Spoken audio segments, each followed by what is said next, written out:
Welcome back everybody to Forza Horizon 5, and today we're taking a look at the 2023 Porsche 911 Turbo S. So this is based on the 992 variant of the 911, which is part of the 8th generation of the 911 itself, which has been in production since 2018. And yeah, the prior generation of the 911 Turbo S came out several years before this, and in fact we've not had a Turbo S on a Forza game since the 2014 version, so yeah, big 9-year gap there, which is kind of surprising given this is one of the most iconic names in supercars in general. But yeah, it's had a massive overhaul compared to the compared to the previous Turbo S. We've now got adaptive cooling flaps and a rear wing that makes 15% more downforce than before, which as you can see is there. I can actually raise it to show you. Yeah, and it's also got active anti-roll bars, adaptive dampers, rear wheel steering, ceramic composite brakes, larger turbos and a larger intake as well, while some of the insides of the engine have been also fiddled around a bit with. So yeah, the air filters are in the fenders for instance, and the turbochargers are behind the engine instead. Not sure why, maybe it's just for better packaging, but regardless, that's all been changed as well. And because it is obviously a new car, we have more power. Now this is typical of Porsche to not be able to show you the engine, so that's basically all you're going to be able to see. But it is an impressive engine, so despite the fact it's slightly smaller than the previous Turbo S at 3.7 litres, twin turbos and a flat 6, it still produces 641 horsepower and 590 pounds-feet of torque. So that's 81 horsepower more than previous Turbo S and 37 pounds-feet of torque more as well. Despite the fact that it's got a slightly smaller engine, the previous one was 3.8 litres, so this is 3.7. It's also had its compression ratio slightly reduced as well. I imagine the slightly smaller engine and the compression ratio being changed is purely to make it a more efficient vehicle, because at the end of the day these kind of cars are more of an everyday supercar more than one that is just used every once in a while, and that is further emphasised by the fact that it's got a decent amount of practicality, got a decent sized front boot there, and you've also got plenty of room in the back for at least smaller adults or children, and yeah, plenty of equipment for the driver and front passenger as well to enjoy, as you can see. So yeah, very luxurious in this. But despite all of the luxury and equipment and toys that it's got going on, it still only weighs 3,450 pounds, which is 157 pounds less than the previous generation, which is kind of impressive when you think about it, because it's no doubt a slightly larger car. Like I said, it's going to have extra technology on the go in there as well, and yet despite all of that, it actually weighs less. So yeah, and I like the look of the vehicle as well. It's yeah, definitely one of the better looking 911s that we've had on this game and in general. So yeah, massively impressed by the way it looks, by the power, by the practicality as well, and the fact that it doesn't weigh all that much considering it's, you know, hardly a stripped out supercar. But to see how it drives, let's get out onto the open road and see what it can do. Right, here we are at the drag strip. So with its all-wheel drive system and its 8-speed automatic gearbox, this is going to fly off the line. But yeah, let's see what it can do before we hit the speed camera, and then we'll get it around the track. So let's launch control it, and there we go. As you can see, absolutely flies off the line. Really no trouble at all gaining speed in this vehicle. Nearly 160 miles an hour there from standing still, which is mightily impressive. Hope you can also see the rear wheel steering on the go here. Obviously we are in full daylight, but yeah, you can see that the rear wheel steering is working there, which helps make the car feel a lot smaller than it actually is, because it's, you know, helping turn the vehicle.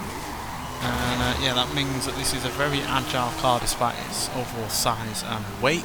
Yes, it weighs less than the previous version, but it still isn't a lightweight supercar at the end of the day. You know, your McLarens, for instance, do weigh a fair bit less, but this does have more practicality than such a car. So yeah, let's look at the stats. We're in a top-end S1 class, and yeah, I don't think we can the original 911 Turbo S or the previous generation. Yes, it is right there. So there we go. So let's just look at the stats first with this one. So yeah, overall very good indeed, especially in terms of the braking, the launch, and the acceleration. Handling is pretty good, and so is the speed. But yeah, it's definitely that braking with those carbon ceramic, carbon composite ceramic brakes that are really helping there. And as you can see, in comparison to the previous generation, yeah, we've got better handling, better braking, better launch, better acceleration, and better top speed. Well, near enough. It is actually this one is actually slightly quicker at the top end, I do believe. But regardless, it's still a very, very fast car for what is, at the end of the day, a very practical one. And yeah, there's only really one issue with this car that I have over the previous generation that we have on this game, which we'll get to when we listen to the car a bit more. But yeah, let's see what it can do around this track.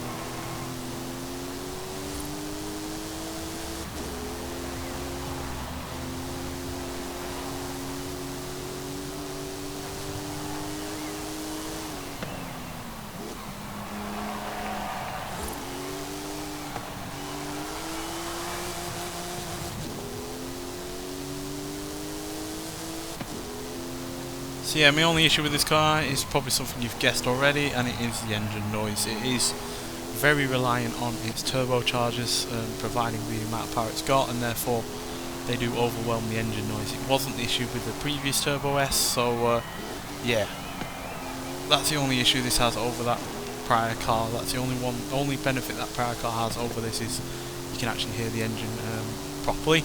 But it's still a decent enough sounding noise, especially when we go inside.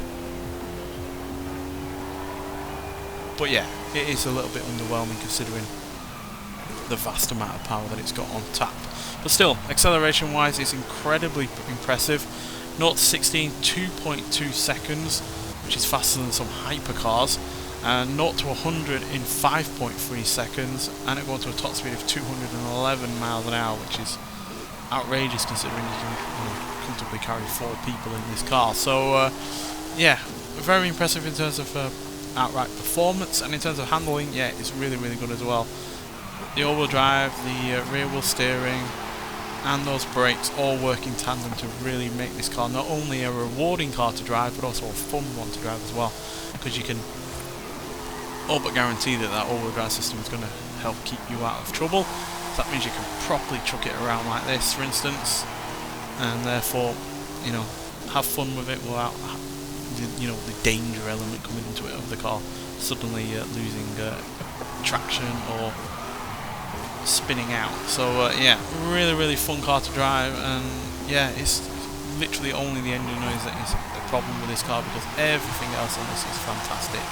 It just absolutely soars through the corners, has acceleration that, yeah, quite frankly, you know, your fastest of electric cars probably could even beat. And yeah, at the end of the day, it's also a practical car on top of all of that. So yeah, mightily impressive car.